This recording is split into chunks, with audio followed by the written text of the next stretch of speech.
Rejoignez Benoît Dutrisac en temps réel par courriel. Dutrisac@commercialcube.radio.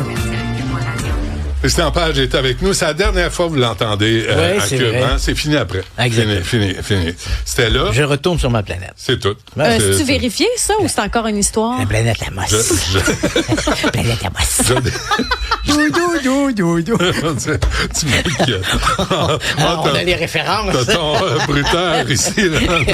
Effet sonore. Ça augure bien. J'aime ça les raches.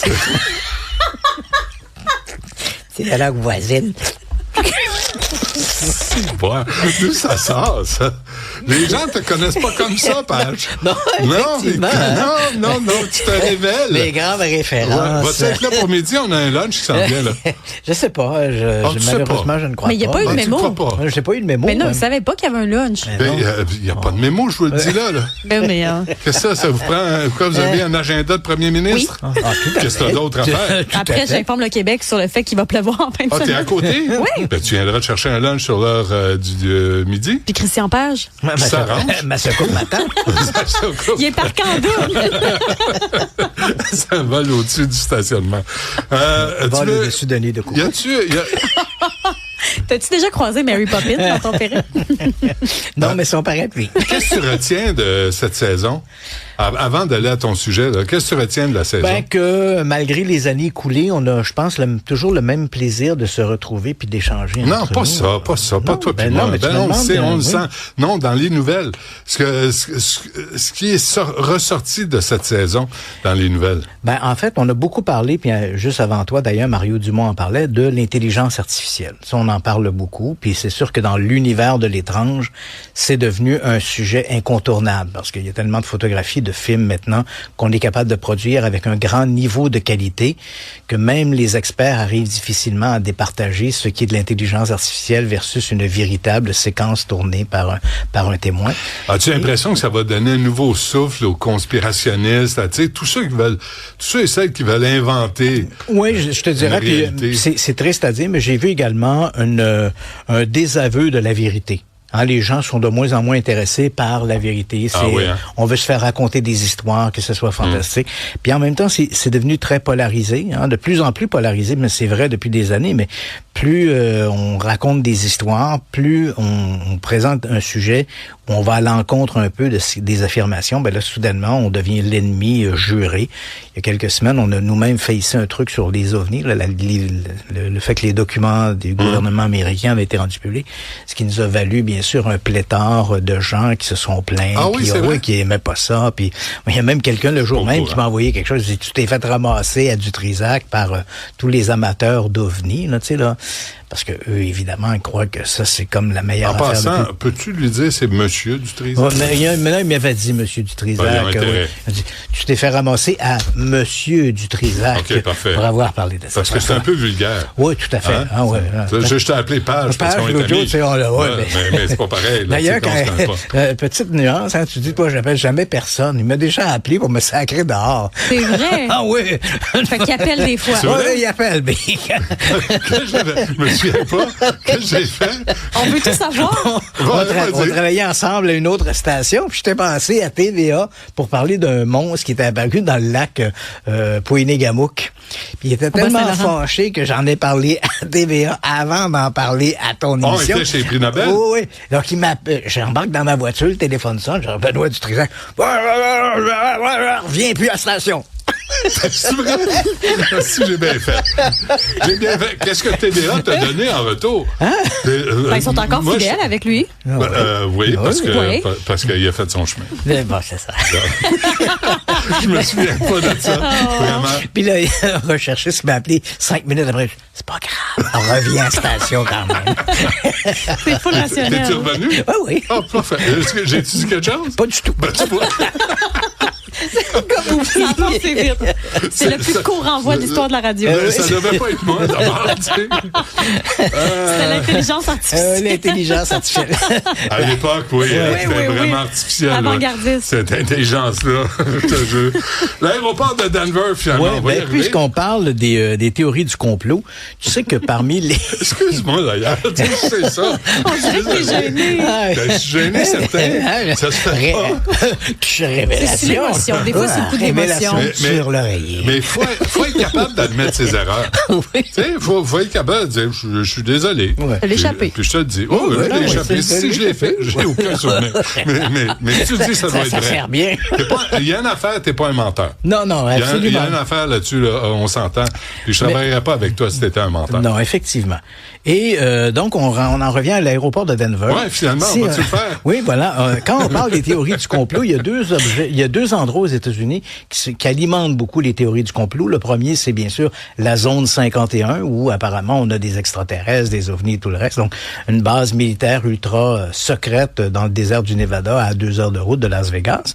Et le second endroit qui suscite beaucoup d'intérêt de la part des théoriciens du complot, c'est le nouvel aéroport de Denver. Je dis au nouvel aéroport parce qu'il a été construit en 1995. Et c'est vrai que dans la structure même du bâtiment, il y a de quoi alimenter le questionnement. Et d'abord, en 1995, quand le bâtiment a été construit, il est construit au milieu du désert, donc au milieu de nulle part. Certains se sont posé la question, mais pourquoi construire un aéroport aussi éloigné des centres urbains? Mm-hmm. La deuxième question qu'on s'est interrogée, c'est l'architecture générale du bâtiment. Je t'ai préparé un petit film, on va voir défiler des images. Le bâtiment ressemble tout un ensemble. Ouais, on voit des pistes. Oui. Certains voient une svastika dans la position des pistes. L'extérieur, le grand terminal, comme deux grands... Croix gammée? Oui, une svastika, une croix gammée dans la position des pistes de l'aéroport. Okay, l'extérieur nous montre le terminal central comme deux grands yeux de type extraterrestre. Les bâtiments à l'arrière, en fait, les terminaux ressemblent à des grands tipis pour souligner l'apport des Premières Nations. Ouais. Et ensuite, il y a des trucs qui sont un peu bizarres. Il y a une espèce de grand cheval de 10 mètres de haut. Bleu, on l'appelle Blucifer. Au lieu de Lucifer, c'est Blucifer. Ses yeux sont rouges et lumineux. Et on voit que même l'administration de l'aéroport a joué cette carte des théories du complot. À partir du moment où on a commencé à voir des rumeurs, si on se promène dans les terminaux, on voit par exemple, sur les images, on a vu, ils ont placé une espèce de crâne d'extraterrestre avec des objets, puis ils parlent des théories avec des grands yeux. Les publicités, même les publicités de compagnies extérieures, qui sont pas celles de l'entreprise elle-même qui gère l'aéroport, mais par exemple, Greshescaf, par exemple, ils vont faire une publicité très spéciale où c'est un reptile qui met des lunettes. Donc, tu vois, on joue cette carte-là, parce que dans les théories du complot vont du fait que l'aéroport, d'abord, il y a un ensemble de tunnels énormes en dessous de l'aéroport, plusieurs kilomètres de tunnels sous l'aéroport. Et quand ça a été annoncé, ces tunnels-là ne sont pas accessibles au public. Et la raison, c'était, on va développer un nouveau système qui va permettre d'acheminer les bagages des voyageurs vers les terminaux sans qu'ils aient à passer par des courroies en surface. Donc, les gens trouvaient ça tout à fait génial. Et donc, on a développé ces fameux tunnels. Et, en même temps, permettre le déplacement des employés de l'aéroport dans ces tunnels plutôt qu'en surface. Donc, on ne voit à peu près jamais d'employés de l'aéroport, ils se déplacent sur la surface. Mais en même temps, les théoriciens du complot se sont dit, tiens, c'est curieux, pourquoi faire ça? Pourquoi s'engager dans un programme aussi complexe que celui-là? Mm-hmm. Donc, est-ce que ces terminaux ne cacheraient pas, ces souterrains ne cacheraient pas des activités militaires secrètes? Est-ce que ça ne cacherait pas quelque chose de plus obscur lié aux Illuminati ou le nouvel ordre mondial? Ben oui. Et certains sont même allés jusqu'à dire que là-bas, en fait, tout l'aéroport de Denver était construit sur une base d'extraterrestres. Donc, il y aurait une base souterraine avec des extraterrestres de type reptilien. Pas n'importe lequel, les reptiliens. Non, mais là, tu prends, c'est comme un combo de conspiration. Tout à fait. Tout ce qui traîne. C'est même une feuille. Ouais, c'est moins cher un combo. mais oui, peut-être, mais le mardi soir, il n'y a rien à manger. Tu prends tout ce qui traîne dans le frigo, tu fais un lunch. Exactement. Donc, l'art est très insolite. Bon, évidemment, tu comprends que l'organisation qui gère les aéroports civils dit tout ça, c'est un peu de la foutaise. Et pourquoi l'aéroport? Là, on va éventuellement ouvrir les tunnels. C'est ce qui est l'annonce qui a été faite cette semaine au public. Ouais. Et pourquoi on annonce? C'est pas une volonté dans le but de plaire aux théoriciens du complot, mais c'est une raison d'ordre économique. Et d'ailleurs, ça rejoint un peu les chemtrails, la théorie des chemtrails, puis ça va comprendre pourquoi. On est passé de 1950, grosso modo, 1950 à 1990. Il aura fallu 50 ans pour pouvoir passer de quelques milliers de voyageurs par avion à 1 milliard. Donc, on a 50 ans. Et depuis le début des années 2000 à aujourd'hui, 2026, en 26 ans, on est passé de 1 milliard à 4 milliards. Donc, tu vois l'augmentation exponentielle des voyageurs par le trafic aérien. Donc, quand les gens... Ils ont un peu raison quand les gens nous disent, ceux qui affirment qu'il y a des chemtrails, ils nous disent, quand j'étais jeune, le ciel n'était pas pareil. Il me semble qu'il y avait moins de nuages, il y avait moins de chemtrails ou de traînées de condensation. Et là, les gens se disent, c'est quand même curieux. En fait, ça n'a rien à voir avec le fait qu'on envoie des traînées chimiques, c'est simplement l'augmentation du trafic aérien. Quand tu passes de quelques centaines de milliers par année à plusieurs milliards, il y a des aéroports en période d'achalandage où il y a des avions qui décollent toutes les 10 secondes. Et toutes les 10 secondes, par exemple l'aéroport d'Atlanta. Ouais. Et au moment où on se parle, on a toujours 24 heures sur 24, il y a 300 000 avions en l'air tout le temps. Donc, quand il y en a un qui se pose, il y en a un autre qui décolle. Donc, 300 000 avions sur la planète qui volent. Donc, éventuellement, si tu habites près d'un aéroport, une journée où le ciel est bleu, tu vas en voir des traînées et c'est pas forcément, ça va l'aide d'un tic-tac-toe, c'est pas nécessairement des traînées de chimie. Mais là, l'aéroport de Denver, Christian, c'est juste, ils ont pris ça puis ils en font des relations publiques. Ils s'amusent avec ça. Là, on disait qu'il y avait un bunker souterrain, le truc des Illuminati, le cheval bleu, le Blucifer, c'est un... c'est nouveau, ça, le cheval bleu. Non, le cheval bleu est là depuis quelque temps et l'auteur, c'est Jim Jimenez, qui était l'artiste. Hein. La figure fait 9 mètres 50 de haut. Ben, il est mort. Il est mort parce qu'un morceau, ça peut paraître drôle. Tu te moques. c'est un dessin insolite. Là. Oui, c'est un dessin insolite. On voit, il y a un morceau du cheval qui est tombé sur l'artiste et qui l'a tué avant son achèvement. Non. Donc, évidemment, la figure est devenue un peu, je crois que c'est un morceau de la patte, un sabot qui était tombé. Donc, on a dit, voilà, c'est une œuvre qui est un peu diabolique. Il y a une stèle commémorative à l'entrée de l'aéroport qui montre à la fois un compas et un équerre. Donc, tu as bien compris qu'ils sont entrecroisés. C'est le symbole même de la franc-maçonnerie. Oui. Franc-maçonnerie qu'on associe aussi par ricochet aux Illuminati. La commission qui gère l'aéroport s'est appelée Commission du nouvel aéroport mondial. Au lieu du commission, c'est nouvel ordre mondial.